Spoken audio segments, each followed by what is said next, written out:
Bueno, pues buenas noches a todos, gracias por venir otro día más a Ciencia Boulevard. La verdad que este no iba a ser el último, porque este no iba a ser, lo que pasa es que como han estrenado una película, que no sé si habéis oído, se llama El hombre que conocía el infinito, que no es una película sobre Cantor, es una película sobre Ramanujan, pues hemos aprovechado para hablar un poco de este genio matemático, que todo el mundo coincide que es un genio, pero que la mayoría de los matemáticos no saben qué hizo Ramanujan, entre los que yo me podía contar hasta hace poco, que bueno, ¿qué hizo Ramanujan? ¿No? Pues entonces Alberto, que no somos bien persona para hablar de Ramanujan, nos va a explicar un poco las matemáticas de Ramanujan. Bueno, a mí, bueno, si habéis leído yo vengo ya con la pregunta, ¿eh? ¿Qué? Vengo ya con la pregunta. Vale. Bueno, pues eso, que me estáis liando. Que viene Alberto Márquez, catedrático de Matemática Aplicada del Departamento de la... No, del Departamento de Matemática, bueno, de la Universidad de Sevilla, de mi departamento.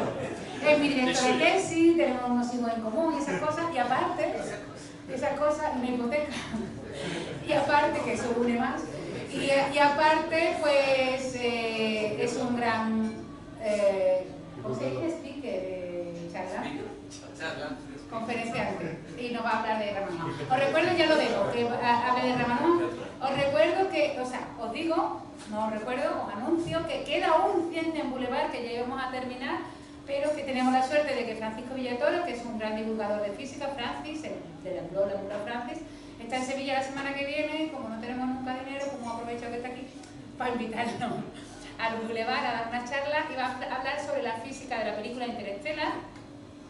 Y después de Francis ya lo que queda es Ciencia Jotdown, que es entrada gratuita en la Escuela de Informática de la Universidad de Sevilla, no la Escuela de la Universidad de Sevilla, el 17 y el 18 de junio. ¿Vale? Les doy paso a Alberto.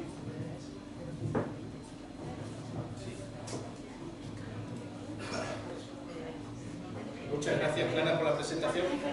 Como siempre.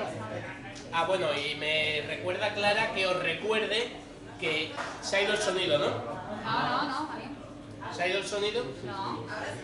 Se va y se viene. Es que este es el micrófono que no funciona. ¿Vale? Entonces iremos así intermitentemente. Me moveré también así para compensar. Se va y se viene. Me dice Clara también que recuerde que lo del evento Ciencia y Jotdown se escucha fatal. Me voy a quitar el sonido. ¿Y el otro no funciona? Yo no he conseguido ponerlo en marcha. Si lo consigues poner en marcha mientras empiezo. Apaga. Entonces me recuerda, Clara, que os recuerde que en el evento Ciencia Jotdown hay también una cosa que, aunque la inscripción sea gratuita, hay una cosa que no es gratuita, que es venir a la cena con todos los conferenciantes que hemos invitado. Es la noche del 17, el viernes, y será en un marco incomparable. Siempre decimos eso para que haya una cierta sorpresa acerca del sitio, ¿de acuerdo?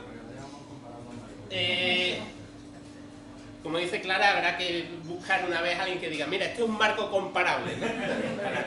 para saber en qué consiste un marco incomparable, ¿no? Bueno, una cosa que voy a avisar, estáis a tiempo de marchar, porque voy a hablar algo de Ramanujan, pero voy a intentar explicar parte de las matemáticas suyas. A lo mejor no exactamente sus resultados, pero sí el espíritu que subyace detrás de parte de las matemáticas de Ramanujan, ¿de acuerdo? Ese es mi propósito. Entonces, mi intención es haceros trabajar, pensar un poco y demás, dentro de que estamos en un bar, en la Alameda, a las 9 de la noche, etcétera, ¿no? Bueno, entonces, como decía Clara, el motivo de hablar de... El título de la charla ahora lo justificaré, y el motivo de hablar es porque hay una película que la echan ahí en la Alameda, que se llama El hombre que conocía el infinito, me parece que se llama en castellano, ¿no? Y es basado en la vida de Ramanujan, ¿no? Claro, esta es una película y como todo lo de Hollywood y demás, un poco exagerado, porque dice, ¿cuánto lleva a probar lo imposible? Porque si es imposible, no lo puedes probar, o sea, es absurdo, ¿no? Y dice, basado en una historia verdadera de una mente sin límite. Si es sin límite, una mente sin límite no existe. O sea, toda mente, por muy brillante que sea, tiene que existir un límite. Pero sí que está basado en un libro que tiene unos 25 años, que es este de aquí. Dime. Es este de aquí y que... Bueno, ahora parece que sí. Gracias, Carlos. No, es el 5, es el 5 otra vez. Sí, que el otro no funciona de ninguna manera. Pero se va a ir y venir. Bueno, voy a intentar. Este es el libro sobre el que está basado, que bajo mi punto de vista... que bajo mi punto de vista compite a la portada más fea de la historia de la... Es francamente horroroso y si lo veis en colores originales es aún peor, ¿no? Pero que es más mesurado, ¿no? La vida del genio Ramanujan, es correcto, e incluso dice, es un libro notable, no es sobresaliente, notable, o sea que está relativamente mesurado, no es tan exagerado como Hollywood, ¿no? Esta es una imagen de la película, es la imagen que se suele ver, y entonces efectivamente gran parte de la película, no así el libro, está basado no solo en la historia de Ramanujan, que es el señor que aparece, ¿qué? El que no lleva el paraguas, que está basado en la relación entre esos dos. Esos son Ramanujan y Hardy, del que hablaremos ahora un poco más adelante. Hardy es Jeremy Irons y curiosamente yo encuentro mucho parecido entre ambos. Pero hay un pequeño problema con las fechas. Las fechas en toda la película se columpian bastante. Claro, cuando ocurrió esa escena, eso es 1914, Hardy tenía 35 36 años y Hardy, una característica que todo el mundo decía de él, es que parecía un niño con 30 y tantos años, con 40 años. O sea, el aspecto que tenía Hardy realmente era ese. No era un viejo de 70 años como es Jeremy Irons, un viejo atractivo de 70 años, pero un viejo de 70 años. Y también el aspecto de Ramanujan no era exactamente ese, sino era más bien el de alguien que se ha comido al actor. Ramanujan está desde niño, desde muy niño, tenía una obesidad, sobre todo, me imagino que alguien así en la India y tal, debería llamar mucho la atención. Porque además él era de la casta de los brahmanes, que era vegetariano, o sea que consiguió ese peso a base de lechuguita y de demás, y arroz, o sea que tiene su mérito. Después sí que se quedó un poco más delgado, es fruto de la enfermedad, pero no es el caso, o sea, no está enfermo, ¿no? Y después, un tercer personaje que aparece, que como es Hollywood, pues tiene que meter una historia de amor. Y ciertamente sí que existió la mujer de Ramanujan. Bien es verdad que la historia de amor, vaya usted a saber cómo fue. ¿Por qué?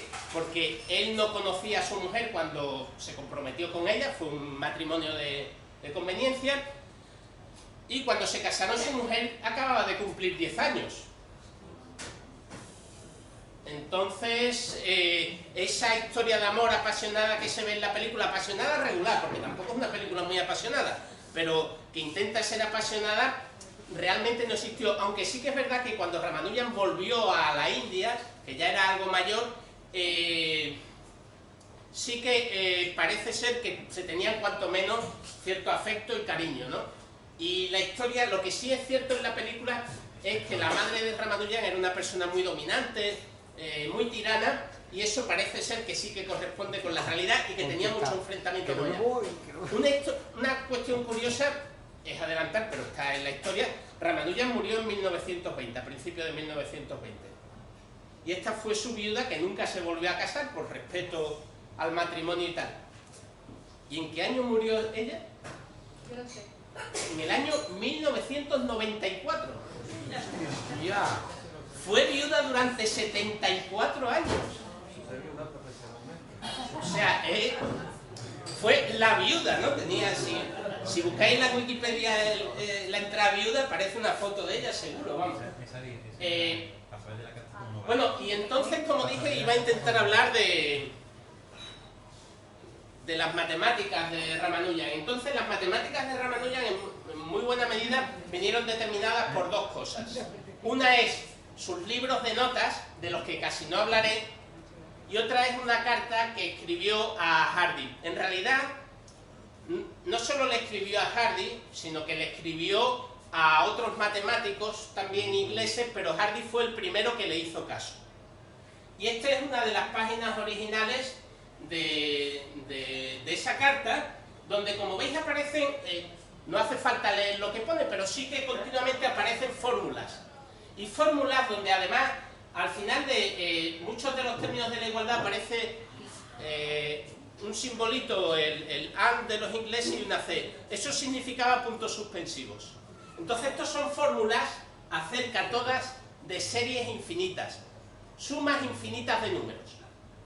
O sea, Ramanujan, una de las características que tenía era que se dedicó muy fuertemente a estudiar eso de las series infinitas de números. De hecho, esa carta le permitió ir desde ahí, que era su casa en Madrás. Madrás, si lo buscáis ahora en un mapa, no lo encontráis, porque no se llama Madrás, se llama Chennai. Y... ¿por qué le han cambiado el nombre? ¿Eh? Lo mismo que si buscáis Hispalis no lo encontráis, se llama Sevilla. Se llamaba Madrás hace 2 días. Eso digo yo, que Madrás me sonaba a mí. Sí, o sea, era tradición de esta del colonialismo y tal, pero desde hace algún tiempo se llama Chennai. Entonces le permitió ir desde ahí. Esa es su casa, esa era su casa, donde, por cierto, ocurrió una anécdota. Él, siendo adolescente, llegó a una fórmula y entonces se enteró de que esa fórmula la había demostrado 150 años antes un tal Euler. Y entonces se cabreó y encerró un papel en el techo de esa casa que se encontró al cabo de los años. Que no deja de ser curioso. Y se fue desde ahí hasta ahí, ¿no? Ese es el Trinity College en Cambridge. ¿De acuerdo? Hay un cierto... O sea, yo me imagino alguien que no había salido nunca del sur de la India y tal y demás, llegar aquí debió ser un impacto realmente fuerte, ¿eh? Un impacto realmente fuerte. Y como digo, bueno, pues esta es algunas de las fórmulas que aparecen muchas veces el número pi, como siempre casi todas son series, etcétera, el seno hiperbólico de pi, etcétera, y demás. Entonces, digamos que un concepto fundamental es el concepto de serie, ¿no? La serie es sumar infinitos números. Claro, aquí veo que hay muchos matemáticos y los matemáticos pues admiten que se pueden sumar infinitos números, pero es algo que no es tan evidente. Entonces yo creo que una cosa que primero tenemos que intentar esforzarnos los matemáticos, si queremos transmitir esto, es que la suma de infinitos números puede ser un número finito. Puede ser un número finito. Hay un ejemplo muy sencillo que es este. Esto se puede modelar como una pelota y cada vez alcanza una altura, la altura cada vez es una proporción de la altura anterior, y entonces idealmente es una suma infinita y evidentemente la distancia final que recorre la pelota es una distancia finita. O sea, esa sería una idea. Pero también hay un ejemplo muy parecido, que es una historia que se cuenta muchas veces. Se cuenta ya con alguna anécdota asociada con Neumann y tal, y es esta más o menos con distintas variantes. 2 trenes, uno parte de Sevilla y otro de Madrid. Ambos están distanciados 500 kilómetros, Sevilla y Madrid, supongamos, y entonces ambos van a 100 kilómetros por hora. Al mismo instante que parten los 2 trenes, una mosca que estaba apoyada en el tren de Madrid, al ponerse en movimiento el tren de Madrid, se asusta y sale volando, siguiendo la vía, hasta que se topa con el tren de Sevilla, y entonces, claro, se vuelve a asustar y se vuelve otra vez para atrás. Y así. Y la mosca esa consigue volar a 200 kilómetros por hora.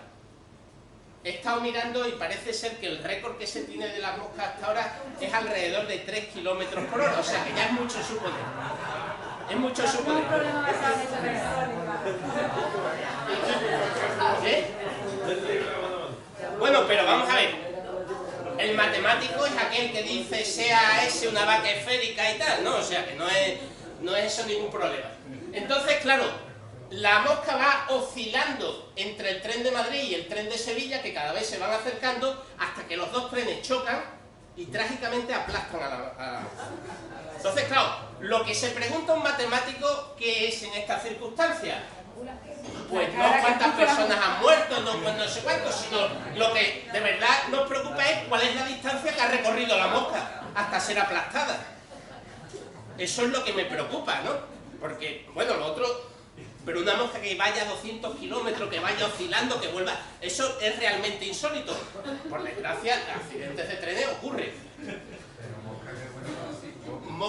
Poquísimas, vamos, se pueden contar con los dedos de una oreja, vamos. Fue una gran pérdida. Sí. Entonces, bueno, nuestra pobre mosca, ¿qué hizo? Bueno, pues salió de Madrid y se topó con el tren de Sevilla. Pero claro, iba a doble velocidad que el tren de Sevilla. Cuando se han topado los dos, entre los dos han recorrido los 500 kilómetros. Entre la mosca y el tren han recorrido los 500 kilómetros porque se han encontrado.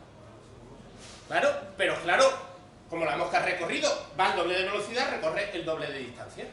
Por lo tanto, la mosca ha recorrido en el primer trayecto 2/3 de 500 kilómetros.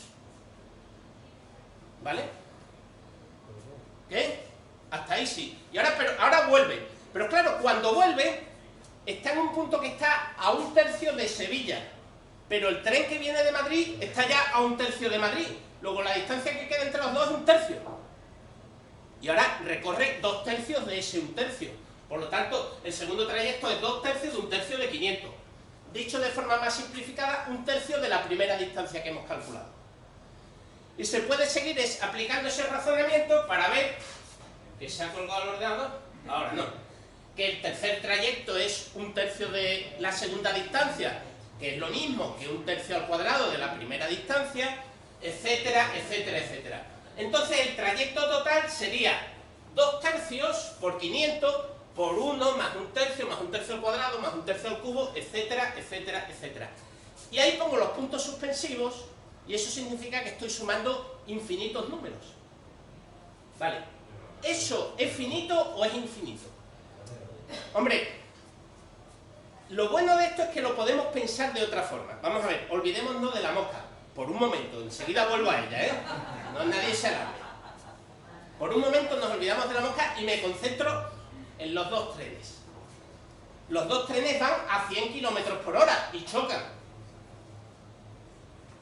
Pues, como la distancia es 500 kilómetros entre los dos, cada uno ha recorrido 250 kilómetros, por lo tanto han pasado 2 horas y media.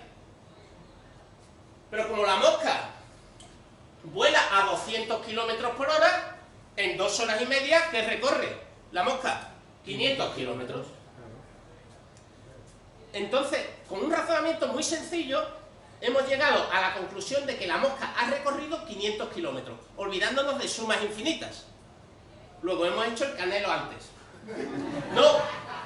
No, todo lo contrario, todo lo contrario. En matemáticas esto es muy común, intentar calcular una cosa de dos formas y a partir de ello deducir algo uniendo esas dos cosas, porque a partir de eso deducimos que esos 500 kilómetros es justo 2/3 por 500 por 1 no sé cuánto y tal. El 500 lo simplificamos con el 500, el 2/3 lo pasamos para el otro lado y llegamos a la conclusión que esa suma sí se puede sumar y que suma 3/2. Gracias a nuestra mosca. Un aplauso a la mosca, por favor. Bueno, condolencias a la mosca. ¿Vale? O sea, esto es lo que se llama el doble cálculo. Por ejemplo, Paul Erdos fue un genio en esto. Hay una anécdota que cuando le contaron este problema a von Neumann, respondió inmediatamente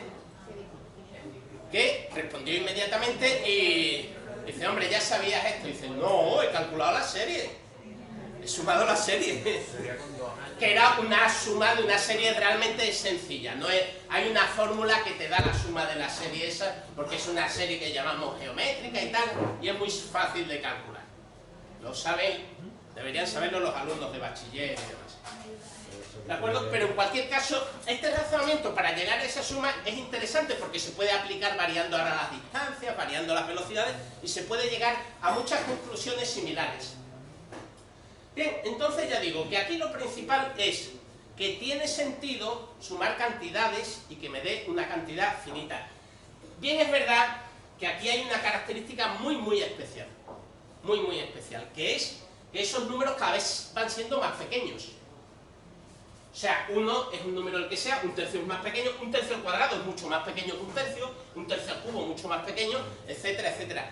Para que una serie, llamamos serie numérica, la suma sea finita, hace falta que los números cada vez sean más pequeños, significativamente más pequeños. Bueno, entonces ya digo, volviendo otra vez a la historia, por ahí nació Ramanujan, de una familia muy pobre, era de la casta superior de la India, de los brahmanes, pero eso no llevaba emparejado nada asociado al dinero. Simplemente pues que los brahmanes eran los dedicados a la religión y este tipo de cosas, pero no tenían por qué ser ricos, y de hecho la familia de Ramanujan era muy pobre. Muy pobre. Aún así hizo todo lo posible por darle estudio, y ya digo que casi toda la vida de Ramanujan en la India se centró alrededor de Chennai. También he querido poner este mapa porque es interesante. Estamos hablando, Ramanujan nació en 1887, de finales del siglo XIX, principios del siglo XX. Esto era una colonia inglesa, o sea, no existía Pakistán, no existía Bangladesh, era todo el mismo país. Eso sabéis que después, cuando la independencia de la India, fue cuando se separó primero Pakistán en dos trozos, Pakistán del este y del oeste, y ya en los años 60 fue cuando se fundó Bangladesh, que era Pakistán del este, por una guerra en la que hubo conciertos y tal y eso, pero no sirvió de nada. O sea, mientras que los hippies estaban haciendo conciertos en Nueva York, los indios estaban muriendo en Bangladesh, ¿no? Pero bueno, en cualquier caso eso siempre pasa. Pero lo que sí es importante ver, que es que, digamos que los centros culturales y demás coloniales en la India, pues estaban alrededor de Bombay, de Calcuta, que estaba por aquí en Bengala, de Delhi, de Lahore, etc. O sea, que él estaba muy al sur, incluso alejado a mucha distancia de los principales centros culturales de la India, ¿no? Bueno, con 12-13 años, hasta 12-13 años él fue muy buen estudiante, pero a partir de esa edad cayó en sus manos un libro de trigonometría y él se dedicó a estudiar muchas matemáticas y empezó a flojear en el resto de los estudios. Pero sobre todo, con 16 años, llegó en sus manos un libro que se había publicado aproximadamente a la vez que él nació, un libro de un tal Carr, que lo que contenía es un montón de fórmulas. Es un libro que se utilizaba sobre todo para prepararse a exámenes en Inglaterra. No era un libro nada profundo ni nada interesante, era un libro con un montón de fórmulas. Pero este libro cambió por completo la vida de Ramanujan. Él se quedó fascinado con eso, creía que eso eran realmente las matemáticas, eso era las únicas matemáticas que tenía acceso, y a eso fue lo que se dedicó casi el resto de su vida. Eso fue lo que, con ese libro que cayó en sus manos alrededor de los 16 años. Poco después se casó con Yamani, como hemos dicho, y ya intentó encontrar un trabajo, porque al principio el matrimonio no vivía juntos, intentó encontrar un trabajo, pero todos los trabajos que intentaba conseguir era algo relacionado con las matemáticas. Entonces se puso en contacto con uno, con otro, y podéis leer la historia, no es mi intención leer la historia aquí, sino hacer ver que, bueno, que ya empezaron a hacerle algún caso en la India, y le consiguieron algún puesto de contable en el que le permitía trabajar mucho en matemáticas. Pocos años antes se había fundado la Sociedad Matemática India, y entonces él empezó a ser miembro activo, a participar, a publicar cosas en la Sociedad Matemática India. Y una de las cosas que puso fue este problema. De nuevo, otra vez, punto suspensivo. ¿Cuánto vale la raíz cuadrada de 1 más la raíz cuadrada de 2 por la raíz cuadrada de 1 más la raíz cuadrada de 3 más 1 más 4 por 1 más punto suspensivo? O sea, siempre es 1 más. El siguiente sería 5 más la raíz cuadrada, etcétera, etcétera. ¿Cuánto vale esa raíces anidadas infinitas? El caso está que pasaron 3 números de las revistas de la Sociedad Matemática India y nadie respondió a esa pregunta, y tuvo que ser él el que resolvió este problema, ¿vale? Y este fue uno de los primeros problemas que propuso. Ya también escribió algunos artículos ahí, uno sobre los números de Bernoulli, que fue su primer trabajo, etcétera, etcétera. Pero, como digo, lo importante fue que ya en la India se le quedó muy pequeña, Madrás, por supuesto, pero la India se le quedó muy... y entonces lo animaron a que escribiera cartas a ingleses. Escribió un par de ellos que no le contestaron. Vamos a ver, tengo que aclarar una cosa. Ahora en mi mesa realmente tengo dos cartas de dos personas, bueno, son correos electrónicos hoy en día, pero que han demostrado el último teorema de Fermat. ¿Qué? No, la razón puso para... No, a mí me acaban de escribir. Entonces quiero decir, los matemáticos muchas veces recibimos correos de gente que está muy mal. Los matemáticos muchos nos consideráis que estamos mal, pero hay gente que está peor que nosotros, que son los que intentan parecerse a los matemáticos sin serlo. Entonces es fácil que si este tipo le escribiera a un tipo del sur de la India, que no sé cuánto, que él se presentaba sin ningún tipo de formación matemática y demás, eso es lo primero que decía, pues que no le hicieran ni caso. Claro, además aparecen ahí pues una serie de fórmulas y demás y eso, pero curiosamente esta ya es la carta que le escribió a Hardy. Al menos tenía 11 páginas, se han perdido por lo menos 2 de ellas, y entonces contenía un montón de fórmulas como las que acabamos de ver anteriormente, pero he puesto esta página porque es muy curiosa, porque contradice lo que yo he dicho anteriormente. Porque no se ve bien, pero la primera pone 1 más 2 más 3 más 4 más 5 más 6, bueno, llega solo hasta 4, más punto suspensivo es igual a menos 1 partido por 12.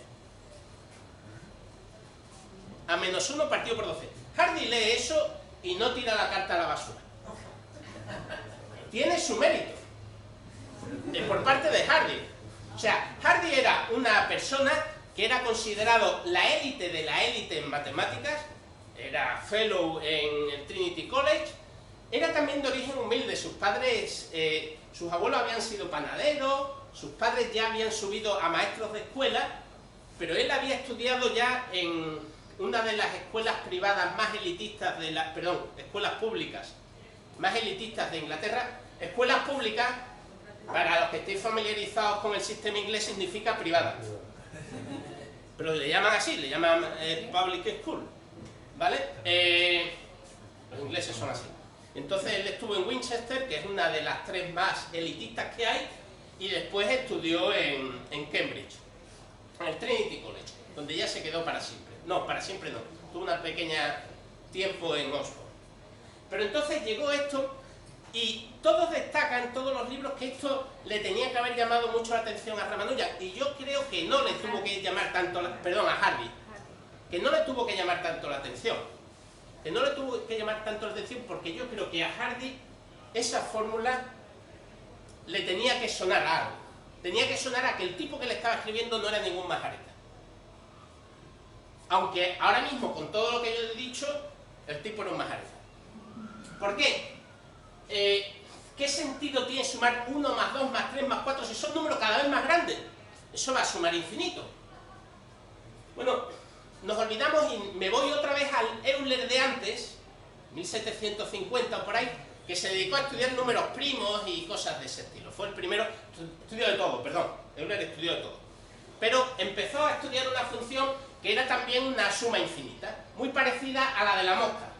Parecida, aunque un poco distinta, que es 1 partido por 1 elevado al cuadrado, más 1 partido por 2 elevado al cuadrado, más 1 partido por 3 elevado al cuadrado, etc. Eso le llamaba sigma de 2. Ahora hacía lo mismo para 3, o sea, cambiando las potencias. Todo lo demás igual, pero las potencias las iba cambiando, etcétera, etcétera. Esa función tiene propiedades absolutamente mágicas. Mágicas, te relaciona con los primos, te hace... no, o sea, se podrían dedicar realmente conferencias y conferencias dedicadas a estudiar esto. Y después, pues 150 años más tarde, un tal Riemann hizo lo siguiente, dice, bueno, cojamos la función esta de Euler, y entonces, suponed que, por ejemplo, esta función en principio está definida para los números naturales. Y entonces, Riemann lo que hizo fue demostrar que se podía extender a todos los complejos, a todos los números complejos. a todos los números complejos. La idea es que si tenemos una función así, pues continuarla analíticamente, que es lo que sea, que digamos que es suave, hasta conseguir otra función así. Demostró que se podía seguir extendiendo, y la función que es la extensión de esta es la función que se conoce como la z de Riemann. Esa función, conocer dónde están los ceros de esa función o incluso algunos valores de esa función son problemas matemáticos. Si alguien demuestra cuánto vale sigma de no sé cuánto y tal, pues tiene un artículo. Y si uno demuestra dónde están todos los ceros de esa función, se forra. Será el matemático más famoso de la historia. Es la hipótesis de Riemann, que es el problema abierto. El problema abierto. Ya digo que tiene mucha relación, por ejemplo, con los números primos, la distribución de los primos, etc. Pero no quiero entrar en esos detalles, sino simplemente que existe esa función. Bien, esta es la función, digamos, que sería la extensión de esta. Le llamamos sigma de S. Y por extensión analítica se puede demostrar para muy pocos valores o para algunos valores, pero curiosamente para menos 1 se sabe que vale menos 1 partido por 12. Se puede demostrar. Nos lo creemos, un acto de fe. ¿Y ahora qué pasa si aquí la potencia esta ponemos menos 1? Pues si ponemos menos 1, esto es, este sube arriba, este sube arriba, este sube arriba, este sube arriba, lo que queda es 1 más 2 más 3 más 4. Entonces, como dice la Wikipedia, sigma de menos 1 es menos 1 partido por 12 y da una forma de asignarle un valor a la serie divergente. Divergente quiere decir que no se puede sumar, que puede ser útil en ciertas condiciones. Por ejemplo, se usa hoy en día en teoría de cuerdas. Entonces tenemos aquí un resultado que estaba en la carta de un tipo iletrado a Hardy, que se usa hoy en día en teoría de cuerdas. O sea, no se sabe por qué método Ramanujan llegó a eso, pero ese resultado es realmente notable. Y digo que a Hardy posiblemente ese resultado no le chocó tanto, sí le chocaría que el otro lo supiera. Porque él era un experto en la función z de Riemann. Él era uno que había probado dónde estaban muchos ceros de dicha función. Entonces, él estaba obsesionado con probar la hipótesis de Riemann. Por lo tanto, esto lo tenía que tener muy presente. Y sabría inmediatamente que dice, bueno, aquí tiene que haber algo. Tiene que haber algo. Esos son unos propósitos de año nuevo de Hardy que se hizo. O sea, el primero de los propósitos era demostrar la hipótesis de Riemann. ¿Vale? Ese era el primero de sus propósitos. Después estaba otro, era un obseso del cricket. Y no me preguntéis cómo es el cricket, pero es un deporte muy extraño que paran de vez en cuando a tomar un té. O sea, es una cosa muy rara. Y que dura varios días y demás cada partido. Y entonces conseguir una puntuación de 211 en el cuarto inning del último campeonato internacional global, supongo que será algo equivalente a hacer un hat-trick en la final de la Champions o algo así. Más difícil que un hat-trick. Hallaron un argumento sobre la no existencia de Dios que convenza al gran público. Él estaba más que convencido, pero entendía que la plebe no podía captar sus argumentos.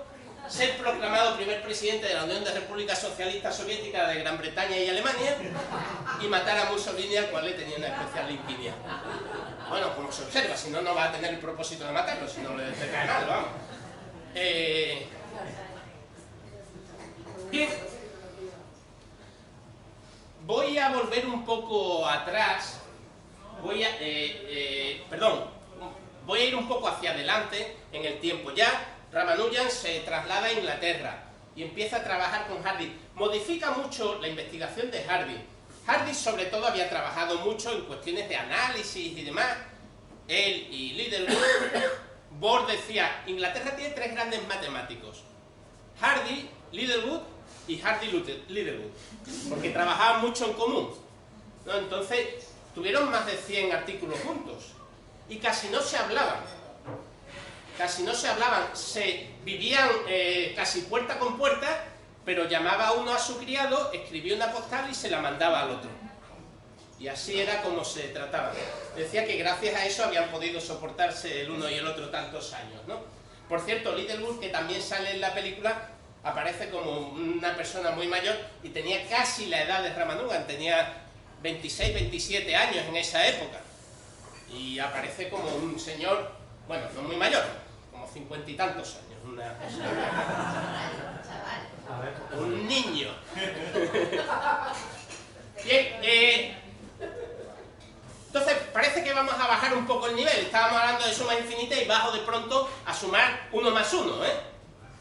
Digo porque he visto el nivel que hemos dado aquí y me parece que me he pasado con lo de la suma infinita, entonces voy a ponerme más en concordancia. Bueno, ¿eso qué significa? Eso lo que significa, eso sí sale, por ejemplo, en la película, ¿no? Eso significa que el 2 se puede conseguir de dos formas distintas como suma de naturales. Y el 3, por ejemplo, se puede conseguir de tres formas distintas. Pues se puede conseguir como 3 más 0, 2 más 1, 1 más 1 más 1, y no hay otra forma. No hay otra forma, no hay otros números que me den el 3. ¿De acuerdo? Claro, entonces, desde el punto de vista combinatorio, yo opino que si Ramanujan se hubiera dedicado a la combinatoria, que es una de las áreas que más me gusta, habría cambiado por completo la combinatoria, porque él tenía una mente eminentemente combinatoria, me da esa sensación. Pues entonces el problema está conocer cuánto vale. Bueno, esto me dice que P de 3 vale 3, P de 2 vale 2. ¿Cuáles son los valores de P? O sea, si en vez de tener 2 o 3 o 4 que podemos calcular, tenemos un número más grande, 1000, que tampoco es un número muy grande. ¿Cuánto es P de 1000? P de 1000 es eso. No sé leerlo, pero es eso. ¿Vale? Sí, en la película no saben decir P. La película no es muy buena, el doblaje es mucho peor. Entonces, claro, Ramanujan dijo a Hardy que él era capaz de encontrar una fórmula que me diera el número de particiones. Esas son las particiones de un número.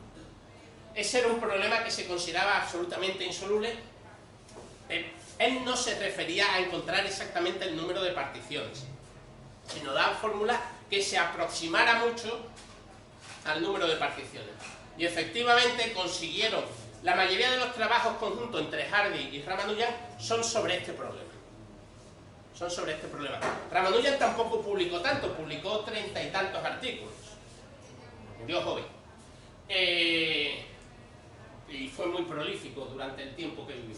Pero entonces la mayoría de los artículos fueron sobre este. Consiguieron una fórmula que daba una bastante buena aproximación, y esa fórmula ya se dio una casi definitiva en el año 36 por parte de otro, ya había muerto desde luego Ramanujan, por parte de otro investigador, pero apoyándose, básicamente fue cambiar un par de cosas en la fórmula de Hardy Ramanujan, que no voy a poner aquí porque es una fórmula compleja. Ah, sí la voy a poner. No es esta. No es esta porque aquí he hecho un poco de trampa, he puesto esto, pero esto vale eso. O sea, tenéis que sustituirla ahí dentro, ¿vale? Da igual, o sea, quiere decir, no sé cómo se llega a esa conclusión, francamente. ¿Cómo llegamos a esa conclusión? ¿Cómo llegas a demostrar eso? El caso está que se pusieron a probar, había un señor que estaba calculando las particiones a mano y vieron que efectivamente para todas las particiones que había calculado ese señor eso se ajustaba. Y después, no, pero de hecho hay teoremas que te dicen en qué medida eso está próximo realmente del número de particiones y que te garantiza mucho. Ya digo que la fórmula nueva es quitar este 2, quitar aquí la exponencial y poner un seno hiperbólico y un par de detalles de eso. Esa es la fórmula auténtica. Bueno, oye, he dejado algo pendiente y fue este el primer problema de Ramanujan. Entonces, si os parece, vamos ya justo de tiempo. Me gustaría intentar solucionarlo. ¿Vale? Pero merece un preámbulo. Voy a olvidar ese problema y me voy a plantear este otro, que es mucho más sencillo, Es la raíz cuadrada de 2 más raíz cuadrada de 2 más raíz cuadrada de 2, etcétera, etcétera, etcétera. Ese problema se puede resolver de dos formas. Y es interesante resolverlo de las dos formas, como ya sabemos, porque cada una de ellas te puede dar una información. Hay una que es muy simple, las dos son simples, creo, que es decir, como quiero averiguar cuánto vale esto, bueno, desde un punto de vista matemático hay un detalle técnico que a Ramanujan casi siempre se lo olvidaba, que es probar que eso efectivamente converge a un número, etc. Entonces ese salto, si Ramanujan se lo saltaba, yo también me lo voy a saltar ahora. Pero se puede hacer, ¿eh? Los alumnos nuestros de primero pueden hacer, creo. Me gustaría pensar. Pero la idea es que como quiero calcular este valor, vamos a suponer que eso es ya un valor, que he demostrado que eso es un valor, pues entonces le voy a llamar x a eso. ¿Vale? A eso le llamo x porque quiero averiguar cuánto vale. Y ahora bien, estos puntos suspensivos aquí van a jugar un papel fundamental. ¿Por qué? Porque ¿qué es lo que hay ahí dentro? ¿Eso cuánto vale? X. Eso vale x. Luego aquí lo que tengo es raíz de 2 más x es igual a x. Paso el cuadrado al otro lado y tengo una ecuación de segundo grado. La ecuación de segundo grado que me da dos valores, menos 1 o 2. Menos 1 no puede ser solución porque todo eso es positivo. Luego... Perdón, no lo he puesto. Luego la solución es x igual a 2. O sea, la raíz cuadrada de 2 más raíz cuadrada de 2 más raíz cuadrada de 2 vale 2. Hay otra forma de demostrarlo que es... ¿Está claro hasta ahí, por favor? ¿Qué pasa? Hay otra forma de demostrarlo que es interesante, que es de hecho la que nos puede servir para el problema de Ramanujan, que es este. 2 es igual a raíz cuadrada de 2 más 2. Esto se puede hacer con cualquier número, aunque no sale tan simétrico. O sea, 3 sería igual, pues tendrías que poner ahí 9 y pones 6 más 3, por ejemplo. ¿Vale? Y te da otra fórmula. Pero ponemos 2 igual a raíz cuadrada de 2 más 2. Y ahora, este 2 de aquí, ¿cuánto vale? Raíz cuadrada de 2 más 2. ¿Y este 2 de aquí, cuánto vale? Raíz cuadrada de 2 más 2. Etcétera, etcétera, etcétera. Si esto lo hago infinitas veces, pues tengo el valor que dije anteriormente. ¿De acuerdo? 2 más 2 más 2. Raíz cuadrada de 2 más raíz cuadrada de 2 más raíz cuadrada de 2 más raíz cuadrada de 2. Entonces, con esta idea, en vez de partir de esta igualdad, voy a partir de otra que es muy fácil de probar. Mi hijo, para evitar hacer cuadrados, la llegó a ella fácilmente, que es esta. Vamos a ver, multiplicáis los dos sitios y os da lo mismo. Es muy sencillo, porque esto es un número menos 1, un número más 1 es el cuadrado del primero más el cuadrado del segundo, y aquí con el 1 que se cancela y se va todo. Es igual. Nos lo creemos. Entonces, utilizando esa fórmula, vamos a ver qué somos capaces de deducir. Lo primero que voy a hacer es pasar la raíz cuadrada al otro lado. Paso la raíz cuadrada al otro lado y obtengo eso. Y ahora, aquí voy a identificar, por ejemplo, pues voy a hacer p igual a 2. P igual a 2. Entonces tengo 1, n más 2 menos 1 es n más 1, n más 2 más 1 es n más 3. Tengo que n más 2 es igual a raíz cuadrada de 1 más n más 1 por n más 3. Eso. Pero claro, ya tengo una igualdad para n más 2, pero aquí podría tener, en vez de poner p igual a 2, podría poner p igual a 3. Y tendría algo para n más 3, me da algo aquí, y lo que hago es sustituir ese n más 3 por lo que me dé aquí. ¿Vale? Entonces, como n más 3 es eso, lo sustituyo y obtengo que n más 2 es igual a 1 más n más 1, etcétera, etcétera. Ahora hago lo mismo con n más 4. Hago lo mismo con n más 4. Y en resumidas cuentas, lo que obtengo es que n más 2 es este chorizo de aquí. ¿Vale? Ahora hago n igual a 1. N igual a 1. ¿Y qué sale? Que el problema que proponía Ramanujan, su solución es 3. El problema que proponía Ramanujan, su solución es 3. Él no llegaba mediante este método, llegaba mediante otro, pero muy similar, ¿eh? Muy, muy similar. Y no deja de ser hermoso. Y para terminar, ya solo me queda un par de horas más, no, quiero poner un ejercicio. Vamos a intentar hacerlo entre todos. ¿Cuánto vale, usando el primer método, raíz cuadrada de 1 más raíz cuadrada de 1 más raíz cuadrada de 1 más raíz cuadrada de 1 más raíz cuadrada de 1? Pues si usamos el primer método, a esto le llamamos x, me queda raíz cuadrada de 1 más x igual a x, lo voy haciendo rápido porque ya veo que las caras están despiertas. Paso el cuadrado al otro lado y me queda x al cuadrado menos x menos 1 igual a 0, una ecuación de segundo grado. ¿Alguien sabe las soluciones de esa ecuación de segundo grado? Las recuerdo yo, sería 1 menos raíz de 5 partido por 2, que es negativa, no me vale, y la otra es 1 más raíz de 5 partido por 2. Eso es precioso. Precioso, porque ese es el número áureo. Esa es la proporción áurea que está en el Partenón, en el Alcázar de Sevilla, en la Mona Lisa, en todos sitios.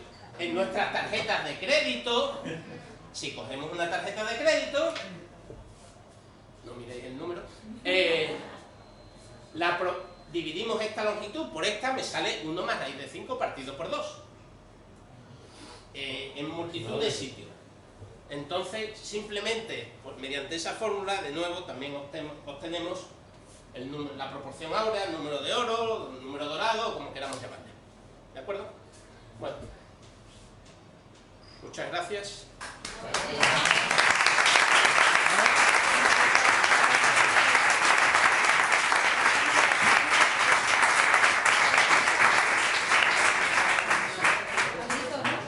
Sí, gritando. ¿Alguien quiere hacer alguna pregunta? ¿Alguien quiere hacer alguna pregunta? Me temo que había muchos matemáticos en la sala y claro, dice, este que me está contando ahora hablando de series. ¿Dónde está el vocero de la... A ver, una hipótesis. Dime. Una hipótesis. Siempre que se hacen películas sobre ambientes universitarios, clases no sé cuánto, en el 99% de los casos siempre los profesores son de literatura. De matemáticas nunca. A ver, ¿tú por qué crees? No, bueno, hay contraejemplos a eso, pero has dicho 99, pero vamos a ver, evidentemente el lenguaje de las matemáticas es mucho más árido que el de la... Que lo cuente, ¿no? Digo yo. Bueno, sí, supongo que habría que hacer el esfuerzo, ¿no? Pero en principio la gente se siente menos atraída por ello, ¿no? Por cierto, se me ha olvidado que pensaba entrelazar un par de aportaciones más de Ramanujan que son interesantes, ¿eh?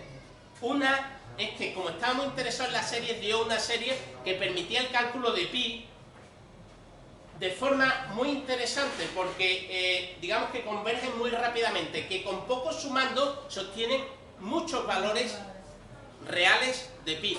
Y de hecho, esa fórmula, a partir de esa fórmula, es como se sigue utilizando hoy en día para hacer cálculos de millones de dígitos de pi. Se sigue utilizando eso.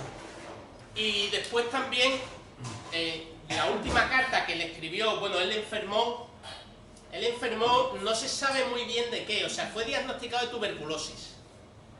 En el libro dice que murió de tuberculosis y en la película también, pero no está nada claro, o sea, hay al menos 3 hipótesis sobre su muerte. Una es, como le cogió toda la Primera Guerra Mundial en Inglaterra, y él era vegetariano, por cuestiones religiosas, pues se cocinaba su comida de latas que compraba y tal, y lo cocinaba allí mismo. Y hay gente que dice que se pudo intoxicar de plomo, del plomo de las latas. Y la otra hipótesis es que había... nada, si uno tiene una necesidad... la otra hipótesis es que antes de ir a Inglaterra estaba infectado por amebas, que le afectaron el hígado. Y parece ser que esa, según los diagnósticos de los médicos actuales, es la que más probabilidad tiene de ser cierta. Entonces ya digo que cuando volvió a la India, un año antes de morir, le escribió algunas cartas a Hardy, y en una de ellas pues le escribió una función que en algún sentido era una variante de las funciones que hemos considerado y tal, que se sigue usando hoy en día, por ejemplo, en física. Pero con respecto a eso, yo creo que es el lenguaje, o sea, las matemáticas, no solo en el cine, sino las matemáticas, pues si tú le preguntas a alguien de la calle cuál es la asignatura más árida de las que se ven en el colegio, pues la probabilidad de que te diga matemáticas es muy alta. Y muy poca gente te va a decir literatura. Pero yo lo siento, no estoy en desacuerdo. O sea, por ejemplo... A mí me gustan las matemáticas, no porque a nosotros nos gusten las matemáticas, pero por ejemplo, la película de Una mente maravillosa, la que... Eso sí que no te lo perdonaría. Es lo único que funciona aquí. En la película Una mente maravillosa, en la que nadie se creería a Russell Crowe como Nash, sin embargo se explica, por ejemplo, la aportación fundamental de Nash de los puntos de silla y tal y cual, con un ejemplo en un bar. Sí, de las chicas estas, Sí, ¿no? Y demás. me parece fantástico. Sí, ese ejemplo está muy bien escogido. Y cuando tú ves documentales de divulgación sobre matemáticas, hay ejemplos gráficos maravillosos.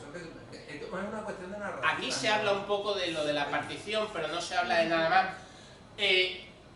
Ya digo que Ramanujan tenía unos libros ahí, unos libros de notas, unos cuadernos.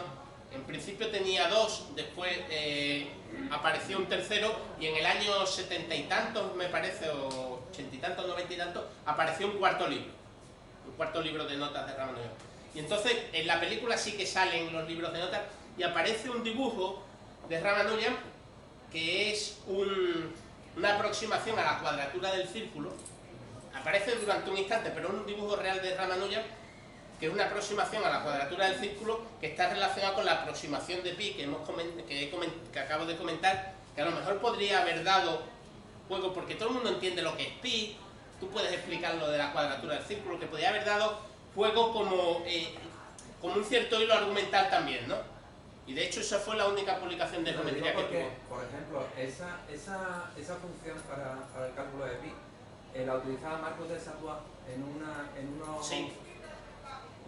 documental sobre la historia de las matemáticas para explicar cómo se calculaba pi a través de una serie. Sí. Y lo hacía, de una forma gráfica, era precioso. O sea, era una... Bueno, pero claro, hay es un matemático de primer orden y un grandísimo divulgador. Y eso en general...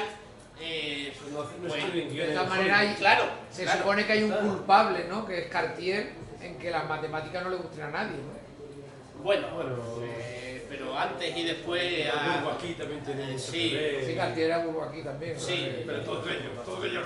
No, pero Bourbaki consiguió que no le gustaran las matemáticas ni a ellos mismos. O sea, que no es... Perdón si hay algún burbaquista aquí. Era... ¿Qué? Algún señor muy mayor debe quedar, algún señor muy mayor. Entonces, sí, el exceso de formalismo y demás de estos franceses de los años 50 la importancia y tal. que tuvo Cartier en la educación en Francia, que es la que heredó España. ¿Cómo? Efectivamente, eso es la teoría de... Aquí tenemos que recordar que en primero de EGB se daba teoría de conjunto, que Efectivamente, posiblemente sea la rama más abstracta de las efectivamente. matemáticas. Efectivamente. Y Pero eso entonces... es porque tú eres muy joven, ¿no? Yo soy joven. Ese fue el resultado de la Ley General de Educación. Eso, Sí. Antes de no. la EGB, ¿no? Y eso fue culpa de Piaget, no De Piaget, hombre, porque la inteligencia... No de Piaget. De los No, De los malos discípulos de Piaget. Sí. Piaget tampoco era para salvarlo, ¿eh? Bueno, una pregunta Sí. importante. En Apología de un matemático, lo que Hardy está todo el rato contando, aparte de Ramanujan, es sobre que los matemáticos con tu edad que se retiren. ¿Tú estás de acuerdo? Bueno, vamos a ver, no es solo una cuestión de Hardy. Hardy tuvo un declive físico y mental muy pronunciado a partir de un poco mayor que yo. O sea, decía como le pasa esto a los actores estos tipo Mickey Rooney y demás, ¿no? Que parecen unos niños hasta cierta edad y al día siguiente parecen unos viejos decrépitos, ¿no? Pues Hardy de alguna forma le pasó eso. Por cierto, recomiendo muy mucho el libro ese de Apología de un matemático, que es realmente fascinante. Y donde además él dice, Hardy, que él hace matemáticas por la pura belleza de las matemáticas, que no quiere hacer nada que sea aplicado. Y curiosamente el artículo más citado, que hablará este jueves en Ciencia Explora, Clara de, el artículo más citado de Hardy es un artículo de genética, escrito con un desprecio impresionante hacia los biólogos. Me está haciendo spoiler. Bueno, no, te estoy animando a que la gente lea la entrada, pero escrito con un desprecio hacia ¿Los biólogos? impresionante, vamos, pero... ¿Ha venido Luis Mano, no? No, es la realidad, el artículo nada más que tienes que leerlo. Y entonces, efectivamente, no solo Hardy, sino muchos dicen que a partir de los 40 años nadie, o casi ningún matemático, ha producido ningún resultado notable. Como yo no tengo ningún resultado notable antes de los 40, pues sigo al mismo nivel, más o menos. O sea, no es... Para mí es muy sencillo. Para mí es muy sencillo. Estoy ahí. ¿Alguna pregunta? Sí. No sé si sabes Puede que no. Si empiezas así... Yo tampoco lo sé, por eso hago la pregunta. Que si Hardy o Littlewood se encargaron de enseñarle a Ramanujan, digamos, el sentido occidental de demostración. Sí, esa fue... En realidad no hubo una carta entre Hardy y Ramanujan, sino hubo varias. Antes de que Ramanujan se fuera a Inglaterra, que lo llevó casi de la mano un tal Neville, que incluso lo alojó en su casa durante algún tiempo antes de que se alojara en el Trinity College. Entonces, efectivamente, en las cartas de Hardy inmediatamente contestó a Ramanujan y lo que le pedía era que le diera demostraciones de esos hechos tan maravillosos que ponía. El otro no se los daba y los argumentos que se embarajaban era porque tenía miedo que le copiara sus resultados y porque no entendía bien que era eso una demostración. O sea, él casi las únicas matemáticas que había mamado ya no, en esa época no, pero era el libro este de Carr, que eran 7000 fórmulas y teoremas. O sea, ¿cómo se te ocurre recoger en un libro 7000 fórmulas y teoremas? No, es una auténtica locura. Y él creía, o en su estado inicial creía que eso eran las matemáticas en algún sentido, ¿no? Y efectivamente en esa lucha de intentar enseñarle tanto uno como otro, sobre todo Hardy, que fue el que tuvo más contacto con él, de que era una demostración más formal de matemáticas y demás, pues efectivamente fue gran parte de la labor que se llevó cuando estuvo Ramanujan en Cambridge. Sí, o sea que eso fue una parte fundamental de la relación entre ambos. Pero él decía, vamos, es famosa la historia de cuando le preguntaban de dónde venían sus intuiciones, decía que eran los dioses. Una diosa de no sé qué, sí que era una... Claro, la personalidad de uno y de otro debía ser una cosa, una bomba de relojería, o sea que este era un brahman que sus resultados se los daba no sé qué diosa de no sé cuánto y les llegaba por ciencia infusa. El otro no es que fuera un ateo, o sea, es que quería convencer al resto de la población, era un ateo misionero del ateísmo, ¿no? Pertenecía a un grupo que se llaman los Apóstoles en Cambridge. Estaba también Bertrand Russell, estaba, bueno, el mismo Littlewood, etc. El marido de Virginia Woolf, Jonathan Woolf y todo. ¿Alguna pregunta más? Bueno, pues... Sí. ¿Qué hubiera pasado si Ramanujan hubiera crecido en Inglaterra, de pequeñito, con las matemáticas? Pues si no se hubiera ido a la India. Porque se dice que él solo rehizo gran parte de los resultados fundamentales de los últimos siglos, ¿no? Y que se había equivocado evidentemente en una serie de resultados, ¿no? La cantidad de resultados de sus notas que son erróneos es sorprendentemente bajo. Sorprendentemente bajo en el sentido de que no aparecen demostraciones. Entonces, todos los que hemos hecho en matemáticas sabemos que tenemos una intuición y ahora hay que demostrarla. Y muchas veces nos encontramos que esa intuición era falsa. Pero en el caso de Ramanujan había muchas cosas que eran falsas, había muchas cosas que ya se conocían de siglos atrás o años atrás, pero había otras muchas que se han seguido demostrando hoy en día. Entonces, pues esto nunca se sabe, si Galois no hubiera muerto a los 20 años en un duelo, si Ramanujan no hubiera muerto también tan joven, a los 32 años, etcétera, pues ¿qué hubiera pasado? No sabemos. O sea, posiblemente las matemáticas estarían en un punto muy parecido al que está ahora. Porque en el siglo XX, o sea, se producen grandes avances, pero el gran avance de las matemáticas es la cantidad de matemáticos mediocres como yo, que vamos aportando nuestro granito de arena día a día. Porque claro, en el siglo XIX había 100 matemáticos destacados y ahora a lo mejor pues hay 100.000 en todo el mundo. Entonces es muy fácil que la cantidad de resultados y el avance que se vaya produciendo hoy en día va cayendo por aplastamiento casi, ¿no? ¿Alguna pregunta más? Pues le damos las gracias, Alberto. Recuerdo que la semana que viene...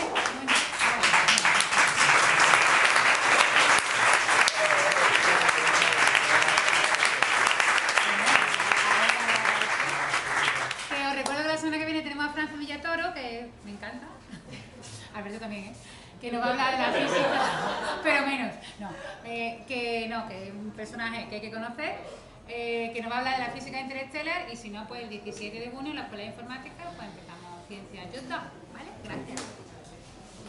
Muy bien.